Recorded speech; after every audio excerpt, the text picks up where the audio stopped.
Hello, and welcome to our first ever cooking video.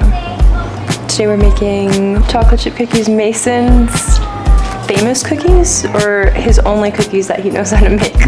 One of the two. You have to kind of direct me. Oh, well, you're not doing anything. I'm not doing anything. No, okay. I don't want you to do anything other than just be like motivational support. Okay, so I'm just your hype woman. So the first thing we need is a half a cup of granulated white sugar. Perfect. All right, now we'll hand this back to you because I do no longer need it. Okay. Now we need 3/4 of a cup of brown sugar. Now I've never used this brown sugar before. It's Demerara?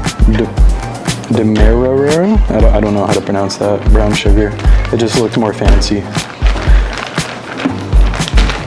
Okay. So we will see how this goes. So 3/4. All right, so there's 1, 2, and last scoop, 3. Okay, 3/4 brown sugar is done. Make sure you seal up your brown sugar and put it in a container because this shit dries out quick. So now I'm going to add in the salt, and I believe we need 1 teaspoon salt, doesn't matter what kind. I have a half a teaspoon measuring thing. Okay, so there is 1/2 and a full teaspoon of sugar, or salt.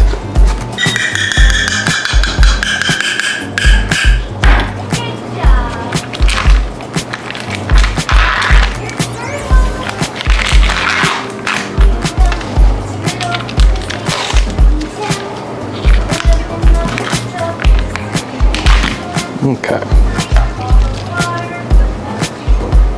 Just a little bit more.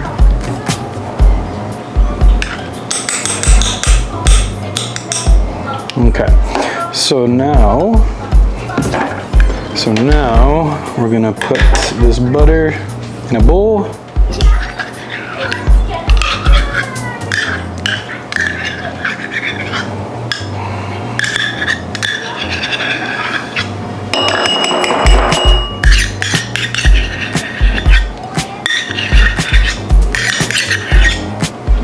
Perfect. And we're going to put this in the microwave. Okay, now that you have your melted butter, go ahead and pour it in with your sugars and salts. Wonderful. And grab a whisk and go to town.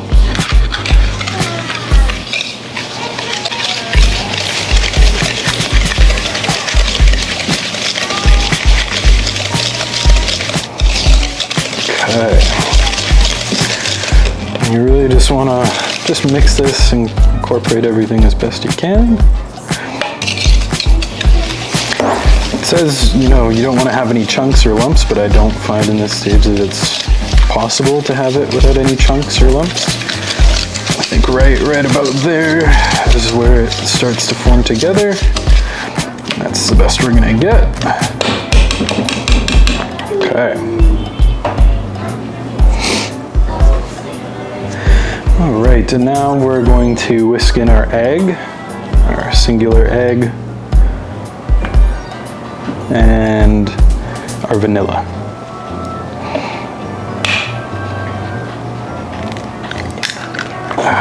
It says to get a teaspoon of vanilla, but you can just kind of eyeball it. That should be enough.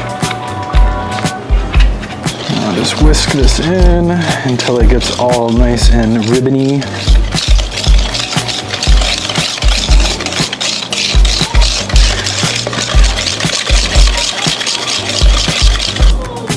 That it takes like a second to form back in, so this is looking pretty good. A little bit more. Yeah, that looks really good. Okay. Perfect. All right, so your wet mix is done. So the biggest difference I've noticed whenever I make cookies is that if I don't sift my flour in and mix it, the cookies always turn out very odd and they don't taste the best and they don't last very long and they're not as moist. So I highly recommend sifting in your baking soda and flour and do it gradually. You just tap it, sifts it in, and you'll notice the difference immediately when you get your finished product. It's okay if you make a little mess, you just clean it up. Okay. So don't pour it into your sifter. If you're doing it the way I'm doing it, make sure to pour it gradually so it doesn't all go in it. Get through the grates. Perfect. Okay, and then we need our baking soda. I'm gonna put the baking soda in and the rest of the flour in. And for the baking soda, we need half a teaspoon. This little amount. Just sprinkle that over here. Perfect. Lovely. All right.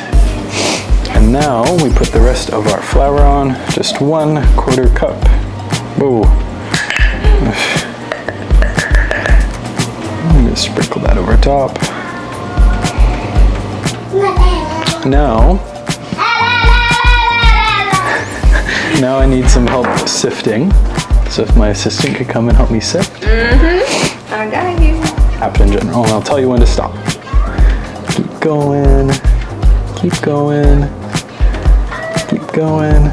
Yeah, keep going. You got it. Smack that shit. Perfect. That's good. That's good. Should incorporate the flour and baking soda properly. You don't want to overfold. So make sure as soon as all the flour is incorporated, you stop and add more.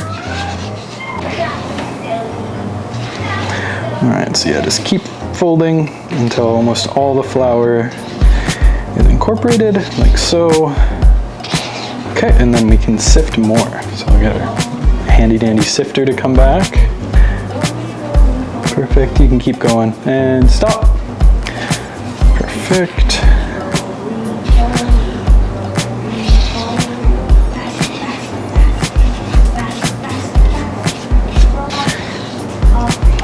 The consistency you're looking for is when you mix it, when you mix in your chocolate chips, it shouldn't necessarily be sticking to anything or your spatula, it should be sticking to itself. And that's the consistency we're going for right now. Okay, so I need a little bit more. You can probably sift in the rest of that for me.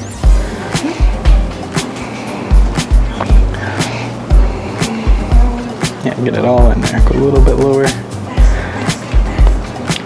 Keep going, you got it. Lovely. Thank you so much. And we just mix in the rest.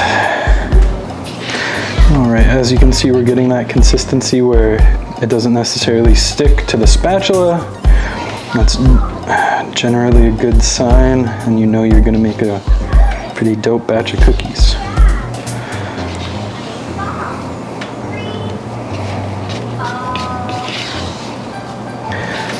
Okay, don't want to overmix it, but once you don't see any more flour, you should be good to go and add your chocolate chips. So we're just using basic milk chocolate chips. You can use any amount, or any kind, and just sprinkle in. Okay, and go ahead and just fold in all your chocolate chips. The cookies themselves become a lot more chewy and a lot more gooey. And yeah, that's what we're gonna do, is toss it in the fridge for a little bit. Okay, I want to ask you some weird questions while the cookie dough is chilling. What is the strangest food combination that you secretly enjoy? I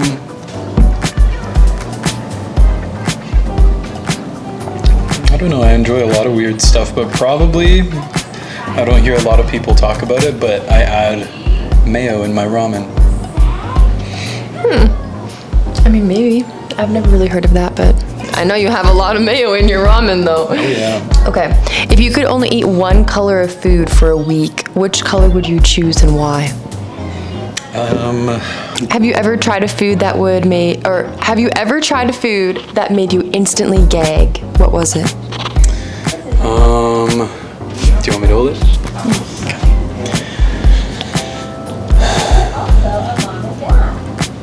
I definitely have gagged at food before. I can't remember specifically what it was. I remember one time I went to my friend's family's cabin and they made tacos, and the shells that they used weren't hard shells, they were soft shells, and I think they were homemade.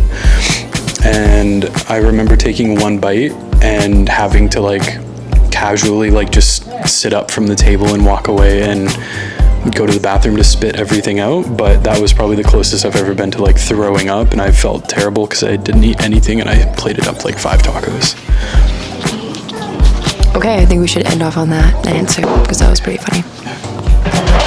But How do we turn this off? Because we can wait. Taylor doesn't like to clean up any tray she uses, so they're all covered in cheese and crusty and hard. So I have to now manually clean a tray because Taylor doesn't like doing that.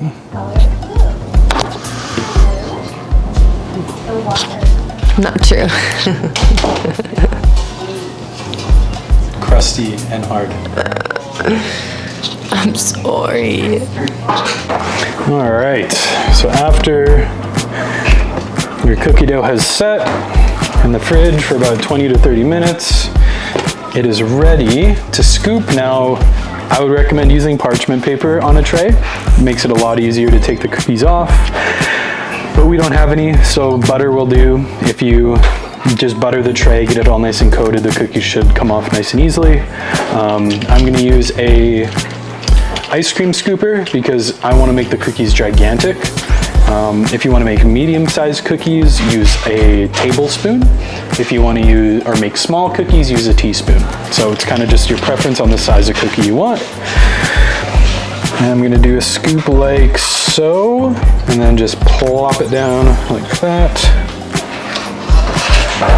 Well, this one's a little bigger. They're not all going to be perfect. And it looks like we're going to be getting about 6 cookies, or yeah, 6 cookies on this tray and then 6 cookies on the next. But because we don't have parchment paper, we have to leave them on the tray until they set a little bit, which could take some time for the tray to cool down. So yeah, we're just gonna be waiting for them to cool and for them to set, and then we can take them off and do the next batch. All right, so our cookies have had a chance to set, and now I'm just gonna scoop them very gently into our tin. I can already tell these cookies are going to be very soft, very chewy. Good job, babe. Thank you. Me and Sab are gonna eat them. Oh, Sabo's not getting any of these. Okay, perfect. And if you have any more cookies, do the exact same steps and you guys are good to go. Good job. Thank you. Kiss the chef. Love you.